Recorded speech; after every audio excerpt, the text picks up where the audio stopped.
Hello everyone, welcome to day 9। तो आज मैंने इवेल ट्रीज पढ़ा, उसमें इंसर्शन, डिलीशन और कुछ क्वेश्चंस लगाए मैंने।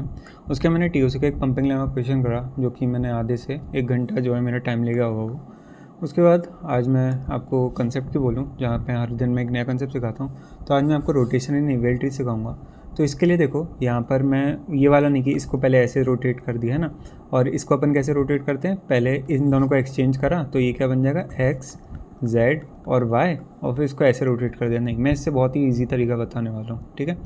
तो यहाँ पर जैसे कि यहाँ पे मिनिमम मैक्सिमम फाइंड करो, ये क्या है, ये हमारी मिनिमम नोड होगी। बाइनरी ट्री रहती है ना हमारी, ठीक है। तो ये हमारी मिनिमम रहेगी और ये सॉरी ये हमारा मैक्सिमम रहेगा, क्योंकि लेफ्ट में क्या मिनिमम आते हैं ना, ठीक है। तो ये हमारा मैक्सिमम रहेगा और नीचे हमारा मिनिमम रहेगा। तो किसी भी अगर हम रोटेशन करें तो हमारा क्या होना चाहिए, ये रहेगा और ऐसा रहेगा, ठीक है। इसको रोटेट करके 3 नोड को रोटेट करके ये स्ट्रक्चर बनना है। तो यहाँ पे हो जाएगा मिनिमम, यहाँ पे आ जाएगा मैक्सिमम। अब कोई भी तरह की आप रोटेशन देख लो, हमेशा यही वाला स्ट्रक्चर वैलिड रहेगा, ठीक है। तो यहाँ पे y आ जाएगा, मिनिमम क्या था हमारा, मिनिमम था z और मैक्सिमम था x, ठीक है। नेक्स्ट में देखते हैं, यहाँ पे देखो, यहाँ पे मैक्सिमम क्या रहेगा, यहाँ पे x तो हमारा मैक्सिमम रहेगा, ठीक है, क्योंकि उसके लेफ़्ट में जो है सारे मिनिमम आते हैं। और मिनिमम हमारा इसमें जो है y रहेगा, है ना। y जो है मिनिमम रहेगा, क्योंकि y से बड़ा तो z है, ठीक है। तो इसके लिए वही सेम स्ट्रक्चर बनाएंगे।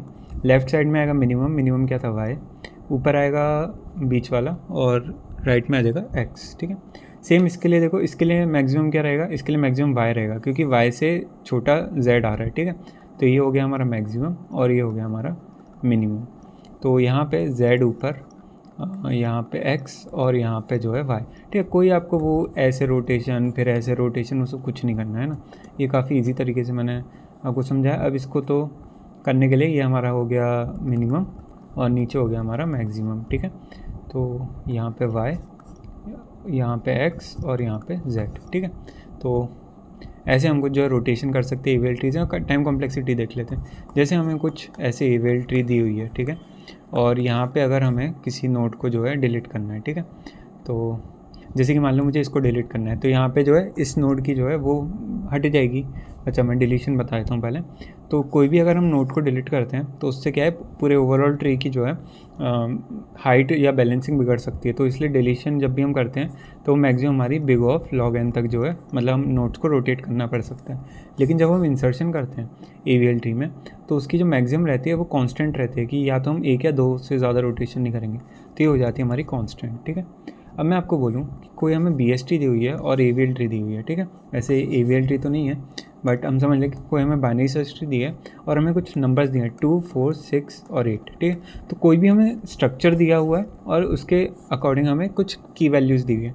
तो ये जो नंबर्स हैं, इस स्ट्रक्चर में हम यूनिक वे में ही फिल कर पाएंगे, इसके अलावा अपने पास कोई वे नहीं रहेगी, ठीक है। तो इसको फिल करने की क्या वे रहेगी, सबसे बड़ा ऊपर आएगा, क्योंकि लेफ्ट में सारे छोटे रहेंगे। यहाँ पे 6 आ जाएगा, यहाँ पे 4 आ जाएगा, नहीं, यहाँ पे 4 आ जाएगा, यहाँ पे 6 आएगा, 6, और यहाँ पर क्या आ जाएगा, ओके, यहाँ पर जो है, यहाँ पे 2 आना था, यहाँ पर आएगा 6 और यहाँ पे 4, ठीक है। तो ये जो कीज़ हैं, इनको मैं इस स्ट्रक्चर में एक यूनिक वे में ही फिल करवाऊँगा, इसके अलावा मेरे पास कोई भी और तरीका नहीं बनेगा। सिमिलरली यहाँ पे भी इन कीज़ को हम इसी स्ट्रक्चर के लिए यूनिक वे में ही फिल कर पाएंगे, ठीक है। तो सेम AVL ट्रीज़ के लिए होता है और BST ट्रीज़ के लिए भी होता है, ठीक है। उसके अलावा हम किसी और तरीके से फिल नहीं कर सकते। तो आज ये 3 कंसेप्ट थे जो कि मैंने बताए। Thanks for watching this video. मिलते हैं आपसे डे 10 में, तब तक के लिए बाय।